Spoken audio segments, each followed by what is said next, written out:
Mirëmëngjes, profesoret e Mruga, mirë se erdhe i dashur. Mirë se gjeta. Është kënaqësi e jashtëzakonshme sepse do të prezantojmë librin më të fundit profesorit Kafshët rrëfejnë dhe është pikërisht një libër, një përmbledhje, është botuar nga shtëpia botuese e mirënjohur Mediaprint, me kuriozitete nga kafshët dhe aq sa arritëm ta shfletojmë, jemi entuziast për këtë gjë, domethënë. Tani profesor, ju mund të keni bërë studime akademike pa fund. Absolutisht. Jeni marrë me politikat arsimore, jeni marrë drejtor në një universitet, domethënë, por gjithsesi. Bile bashkë kemi shpalosur një politikë kur shëmirës, në qoftë se u kujtohet. Po, patjetër. Por ndërkohë kjo është një surprizë, domethënë, duket njeriu kur arrin moshën e gjyshit fillon shkruan libra për fëmijë. Në them se kur arrin moshën e pjekurisë dhe formon atë kulturën e gjerë mund të shikojë gjëra të tilla. Nuk besoj se është një libër simplist. Por, gjithsesi, duhet të ketë një lloj këshërie të zhvilluar njeriu. Kjo është absolutisht e vërtet, sepse e vetmja kopje që ka marrë nga shtëpia botuese është kjo, për mbesën. Dhe tani në mëngjes qante që unë mos e merrja me vete për këtu në televizion, dhe më lut që t'ja shpihen kopsht. Prandaj libri është i shpëtuar, koleg. Është libër i përdorur, domethënë. Dhe kuriozitet nga kafshët në këtë rast, ne është shkruar me gjuhën e fëmijëve, madje gjuha e rrëfimit është në vetë parë, është vetë kafsha që tregon vetveten, apo jo? Po, kjo është e vërtet. Në fakt unë isha përgatitur për diçka tjetër, duke marrë parasysh, lexojem vazhdimisht dhe kisha veçuar kuriozitete nga bota e gjallë shtazore, bimore, etj. Dhe pash ishte krijuar një fond goxha i madh dhe vendosa që të bëja një libër me një 600 kuriozitete nga bota shtazore. Kur ja thash të gjë përfaqësuesve të shtëpisë botuese Mediaprint, ata më thanë të bëj një variant të shkurtuar, më të thjeshtë për fëmijët. Dhe unë provova. Provova dhe kam renditur rreth 200 ose 300 kuriozitete me ilustrime pa asnjë dyshim. Gjëja origjinale që kam gjetur është ajo që thatë ju, sepse kam lexuar dhe kam parë shumë modele të tjera për ta bërë librin më të afërt me moshën fëminore, themi, sepse ky libër nuk ka kufi, mund lexohet nga nxënësit, të themi, duke filluar nga klasa e 4, e 5, e 6, e 7, e 8, por është edhe për të rritur, po ta kapësh, të më thënë gjëra që ne nuk i dinim. Gjëra që ne nuk i dinim, për shembull, unë jam kampione e shpejtësisë, koleg. Unë jam pilivesa, një insekt elegant dhe shumë i bukur. Mos u habitni, por jam ndër më të shpejta në botë. Arri shpejtësinë e fluturimit deri në 56 km/h. Një pilives. Po, ka dhe ka shtira që janë më të shpejta se ka, gjithsesi, por domethënë ajo që unë kam gjetur këtu si zgjidhje, domethënë origjinale, është që nuk tregoj unë për kafshët, por unë i kam vënë kafshët rrëfej. Se cila kafshë rrëfen sekretet e veta. Dhe kjo botë është një botë e magjishme që na befason. Jeta është një aventurë që ka qindra miliona vite që ka filluar, dhe megjithëse planeti ynë nuk është sot ai që ka qenë dje, sepse është goditur nga breshëri meteoritësh, shplagosur nga vulkanet, tërmetet, kontinentet nuk janë sot ato që kanë qenë dje, kanë qenë bashkë, janë ndarë. Planeti herë është mbuluar nga akull dhe herë është tërhequr, temperaturat larta, të ulta. Të gjitha këto kanë qenë të tmeshme për të vepruar mbi jetën, por jeta ka ditur sfidoj në gjitha momentet dhe vjen sot me një larmi të pafund që na befason. Dhe veçanërisht për fëmijët janë shumë kurioz për ta njohur natyrën, ata zakonisht njohin natyrën rreth shtëpisë tyre, rreth lagjes tyre, rreth qytetit apo fshatit të tyre, në një kohë që bota e gjallë është shumë e larmishme, ka kafshë shumë interesante të shkretëtirës, ku diun, të maleve të larta, të oqeaneve të thella deri në errësirë, kudo, në çdo që jo të gjitha ne i njohim. Që ne nuk i njohim dhe shumë e habitshme që për të mbijetuar apo për të riprodhuar apo për të mbrojtur kanë adoptuar veçoritë të cilat me të vërtetë befasojnë. Për shembull, nuk mund besohet për shembull që të ketë dhëmbë të cilët mund të gryejnë gurin, për shembull, siç janë dhëmbët e irikidetit, të zënë. Asnjëri nuk e beson që një fije e prodhuar për rrjetën e berimangës, për shembull, mund të jetë më fort se fija e një çeliku. Asnjëri nuk e beson që materialet që përdojnë kafshët janë aq interesante, sa që kanë tërhequr vëmendjen e njerëzve për të prodhuar materiale deri tek biointeligjente, themi. Kostume që mund të ishin shumë interesante për ju që bëni spektakle televizive, që ndryshojnë ngjyrën, që marrin formën, që mund të vetë korrigjohen, për shembull po të grisen. Ja, kolegu për shembull se po të bësh se pam dhe zebra, kolegu do jepte gjysmën e pasurisë që të kishte një kështu origjinale të zebrës. Ja, është. Po Juventina, Ti nuk mund ndrysh dot në këtë lloj mënyre sepse ti deri më sot je konsideruar nga ne një lloj kameleon, që ndryshojë ngjyrën her pas here. Megjithatë, a e di ti që shumë këmshit ne pas kemi quajtur gabim shumë këmsha. Shiko, për fat, jo, shumë këmsha i kemi quajtur sakt, po kur themi 1000 këmsha, aty këmsha. Dhe profesori ka mbledhur gjitha në një vend dhe ka vënë vetë para. Këto dy gjëra janë më të bukura sepse në fund fare interneti gjitha janë, pra shumicën e atyre unë i dija se shpjetova, por të gjitha në një vend janë shumë i dija. Atëherë, ne të dy jemi nga ata njerëz që ky më duket se ruan akoma, por kemi pas revistën Horizonti koleksion. Po kam shkruar dhe unë tek ajo revistë. Po pra profesor, Kam shkruar, po revista Horizonti. Pastaj na le për një gjë shumë fisnike për politikën dhe sepse u tërhoqe.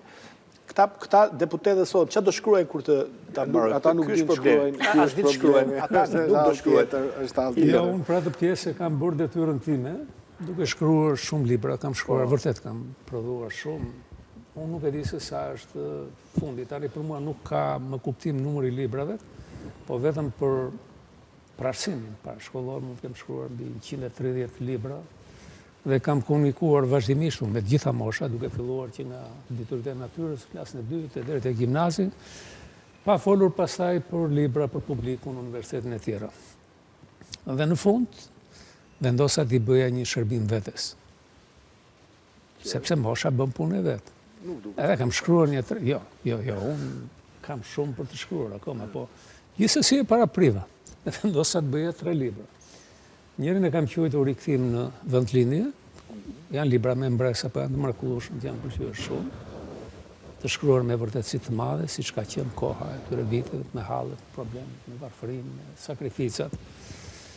Shkrova një libër të dytë pastaj për karrierën akademike, e cila për mua është e shenjtë, të cilën e kam quajtur Takim me vetvete, një titull i bukur.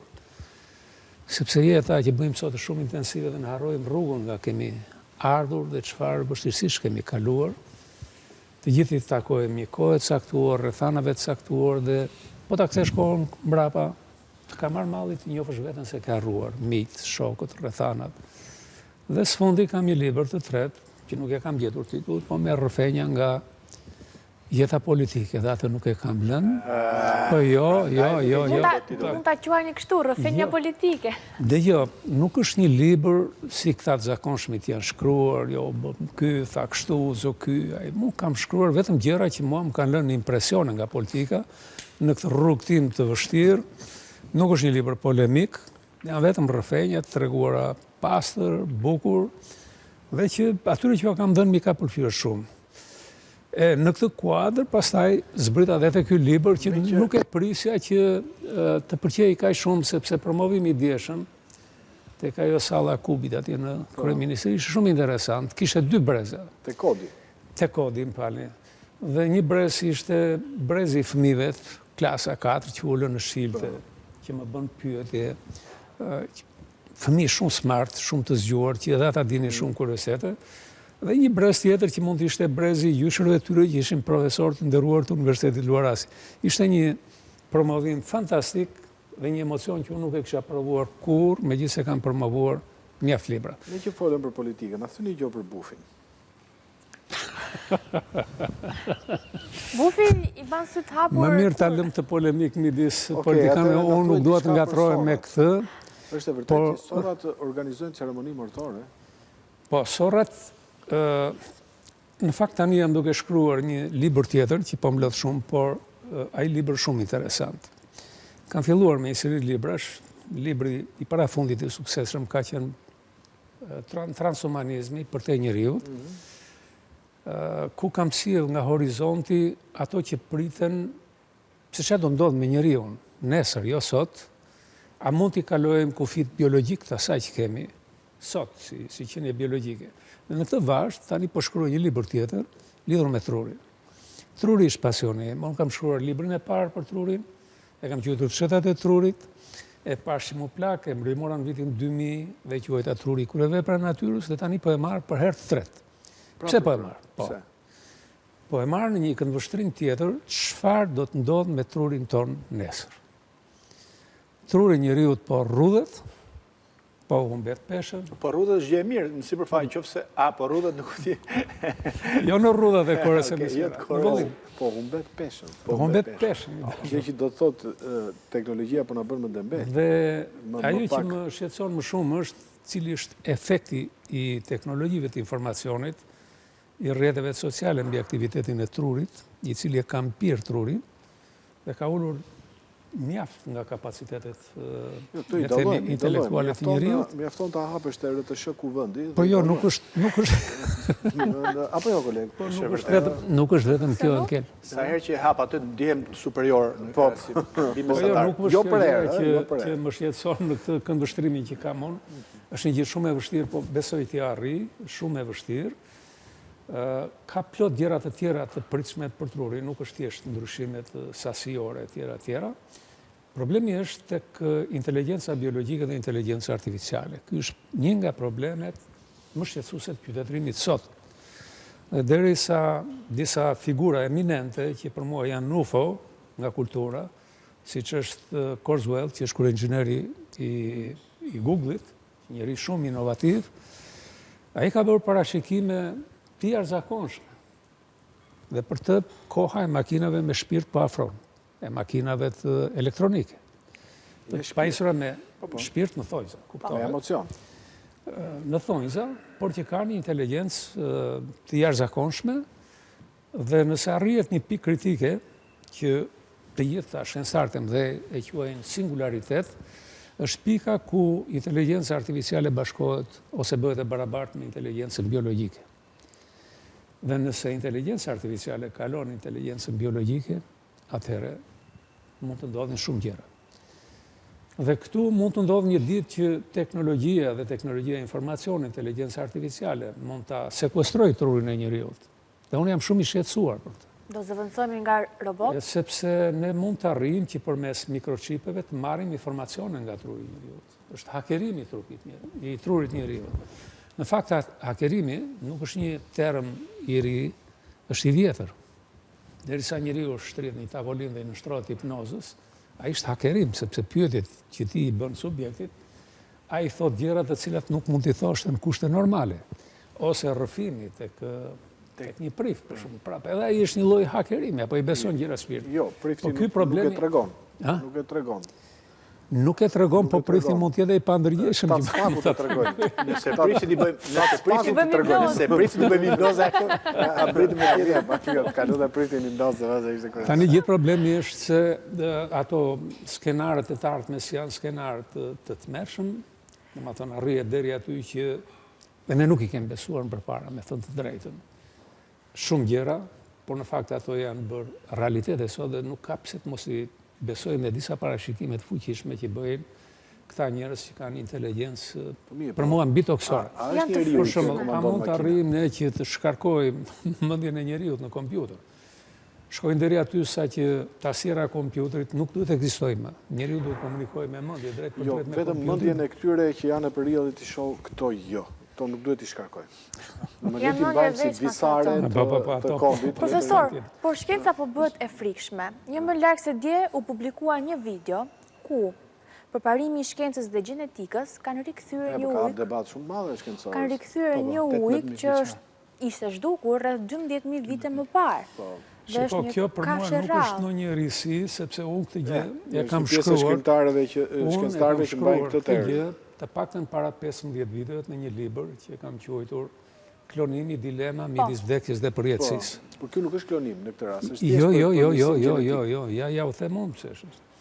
Domethënë, përfshihet brenda teknikave të klonimit, domethënë ajo lloj teknologjie merret, që do thotë nëse ti e siguron ADN-n e një organizmi që është zhdukur, Dhe ne sot kemi arritur për shembull të ekstraktojmë ADN-n e njerëzve prehistorik prej 30.000 vjetësh. Ta pastrojmë dhe të studiojmë aparatin e tyre gjenetik, bile po shkojmë më larg akoma.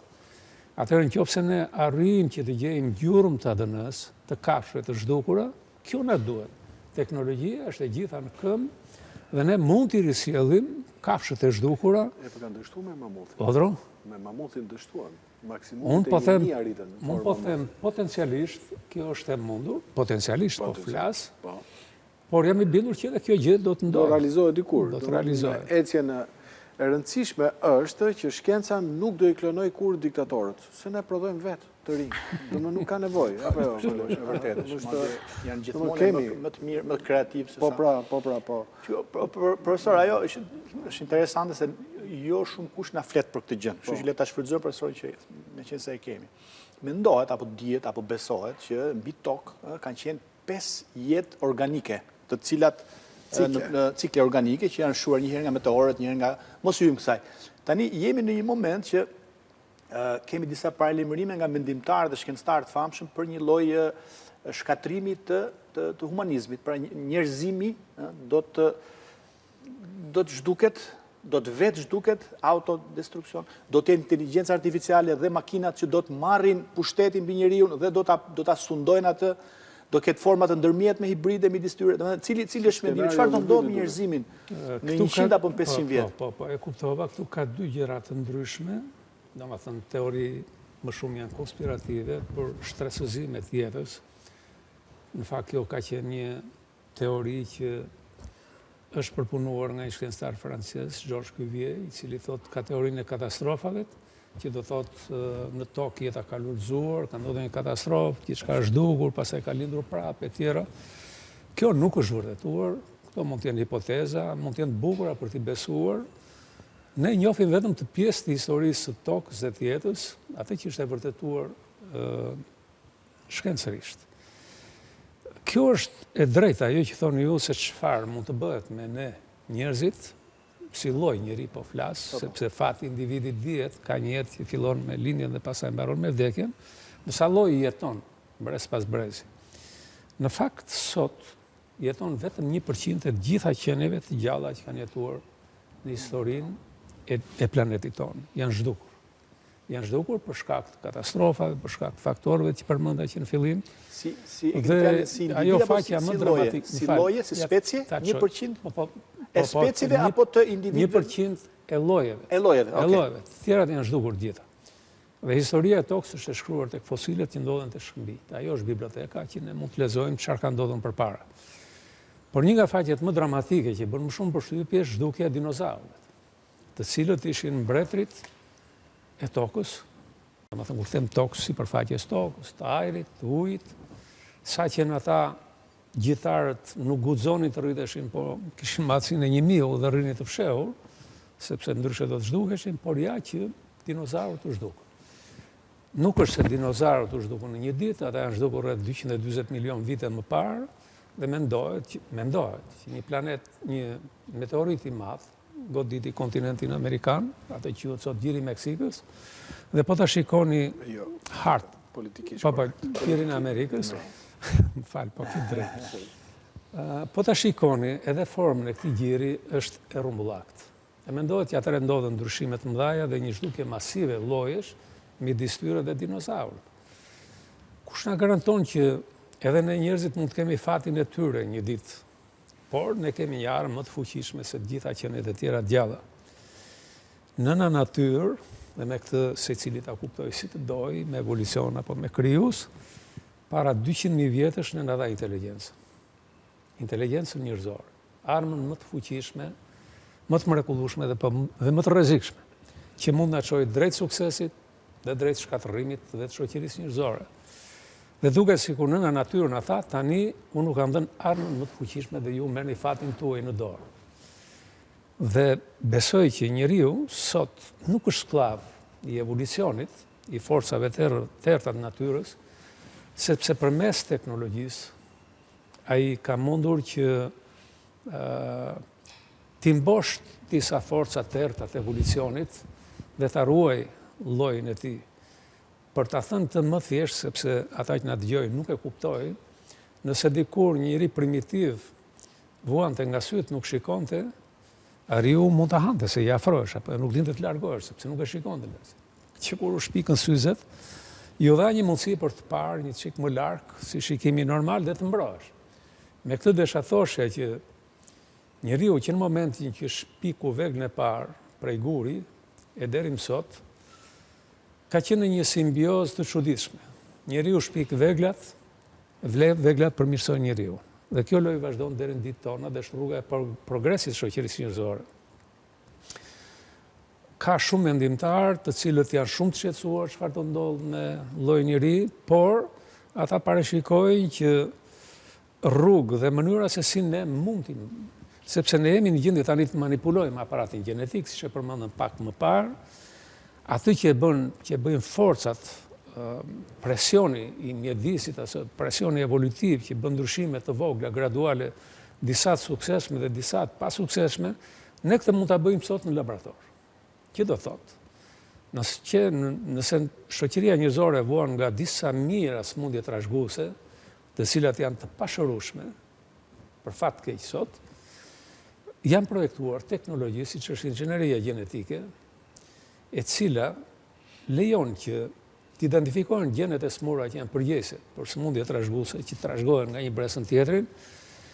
Ne mjafton të izolojmë një gjen të shëndetshëm, ta lidhim mbas bishtës të një vektori, të një virusi, ta çojmë tek helizat target apo shenjë, aty të lëshohet gjeni i shëndetshëm normal, të zvendësoj gjenin e smur. Ky gjen merr përsipër që të prodhojë lëndën që shkakton sëmundjen. Për shembull, le ta imagjinojmë që njëri von nga diabeti, nga mungesa e prodhimit të insulinës, hormoni i rëndësishëm që prodhohet nga pankreasi. Dhe kjo, po ta marrësh në thelb, është një sëmundje gjenetike, është një mutacion i cili ka prekur aparatin gjenetik dhe nuk lejon që të prodhohet insulina në masën e dur. Por, nëse ne do të mund ta korrigjonim një gjen, jo për diabetin, po dhe për sëmundje tjera, për hemofilin, për shembull sëmundje tipike, që t'i zvendësonin këto gjene smura me gjene të shëndetshme, ne kemi zgjitur një gjë të madhe. Nuk e lëm këta njerëz që t'i ikin në kushte normale, po t'jetonin para 300 apo 500 vjetësh, ata ishin t'ikur. Sot ne mund t'i shpëtojmë. Dhe këto nuk janë fjalë, nuk janë teori konspirative, këto janë praktika të zgjitura. Teknologjia CRISPR-Cas9 që quhet, e inxhinierisë gjenetike po bën mrekullira. Dhe sot ka njerëz që kanë shpëtuar përmes teknologjisë inxhinierisë gjenetike. Padyshim që këto janë teknologji shumë të shtrenjta sot, nuk janë për të gjithë, kushtojnë shumë, por në harkun e 5 viteve, 10 viteve, këto lloj teknologjish sigurisht vinë me një çmim qesharak. Për shembull, për të analizuar ADN-n e njeriut në vitet 98-2000, që ka qenë një projekt i madh të Institutit Amerikan të Shëndetit, por dhe 18 laboratorëve më të fuqishme të botës, punuan vite e vite të tëra dhe u vazhduan, po themi, miliarda dollar për të sekuencuar të gjitha shkronjat e ADN-s, nukleotidet që quajmë ne. Sot mund ta bëjnë njerëz të zakonshëm. Nëse atëherë kushtoi kaq shumë dhe u punua me vite të tëra natën, ditën, pa pushim, as të shtunën, as të dielën, sot sekuencimi i ADN-s mund të bëhet çmimin me një mund të vi me çmimin e një pantallonave blue jeans apo të një biçiklete. Domethënë teknologjia ecë. E vetëm çmim që nuk ka rënë ka qenë vetëm ai veturave të Lamborghini. Ato nuk kanë ndryshuar, ndërsa çmimet e tjera kanë ardhur duke rritur. Unë doja të thesh edhe pak te ky libri nëse më lejoni, ne që pse më thirrët për këtë. Këto lloj librash kanë edhe një karakter shumë të fortë edukativ për fëmijët. Për të mësuar botën e kafshët. Dhe dje ju kam thënë atyre fëmijëve të mrekullueshëm që nuk ka asnjë kafshë të keqe në botë. Të gjitha këto janë përshtypje subjektive të njeriu. Asgjë për s'është i keq? Ne flasim asnjë gjë nuk është, se në qoftë se gjarprit nuk ekzistojnë, kafshët e egra, të smura, të infektuara, do të mbulonin dhe do përhapin epidemi. Ata pastrojnë natyrën nga kafshët e egra. Padyshim që ata janë të rrezikshëm për të mbrojtur. Ka një rol sipër tokës. Domethënë nuk ka asnjë kafshë që, po në fundit këto libra u tregoj fëmijëve edhe nga se duhet ruhen, edhe pse duhet ta respektojnë natyrën. Ky është një zinxhir i tërë dhe pjesë e këtij zinxhiri është e njeriu. Nëse shkatrojmë të botë që në rrethon, ne kemi shkatrojnë vete, kjo është... Atere, Po. unë jam Celeba, majmuni Gjugj, dhe jetoj në pyjet e Amazonës. Asnjë majmun tjetër nuk është me i vogël se unë. Të vegjlit e mi të sapo lindur nuk janë më të mëdhenj se një gishtë dore, por edhe kur rritemi nuk i kalojmë 13 cm gjatësi. Ky është majmuni më i vogël në botë. Si këto dhe shumë kuriozitete, keni pikërisht në librin e profesorit Em Rukës, Kafshët rrëfejnë, nga Mediaprint, një tekst i jashtëzakonshëm jo vetëm për fëmijët, por edhe për ne të rriturit që të kthehemi në familje dhe të rifreskojmë ndoshta një kuriozitet që e dim, ose të mësojmë gjëra të reja. Është një gjimnastikë e mendjes shumë e këndshme, sidomos për ata që mund t'ja lexojnë më të vegjëlve, fëmijëve ose nipërve dhe mbesave të tyre. Profesor, nuk duhet dilni shpesh në televizor se na vini në një hall shumë të madh. Sepse kështu kuptojmë regresin që ka bërë politika shqiptare. Dikur unë ju intervistoja juve, Arta Daden, Servet Plumin, Besnik Mustafajn, Genc Rullin. Sot unë nuk intervistoj më se s'kam kë. Faleminderit edhe njerë që na e tregoni këtë gjë. Sepse kështu kohë nxjerr njerëzit e vet. Okej, nëse ka nxjerr kjo kohë, atëherë unë jam i paditur në lidhje me kohën. Por ne vlerat i çojmë te shtëpia, ndërsa antivlerat i çojmë tek RTS Kuvendi. Mos haro këtë. Profesor, faleminderit. Unë sinqerisht ju falenderoj shumë që më dhatë mundësi në këtë emision kaq të këndshëm të mëngjesit, ku njerëzit e kanë trurin të shlodhur, e truri tyre është më absorbues për diet. Kështu që shumë faleminderit. Faleminderit prof, faleminderit që ndavim me ne këtë histori. Mirë, pas pak ta besojmë ty dhe Florencës, Fabi. Faleminderit. Si ishte supë me patate dhe qofte.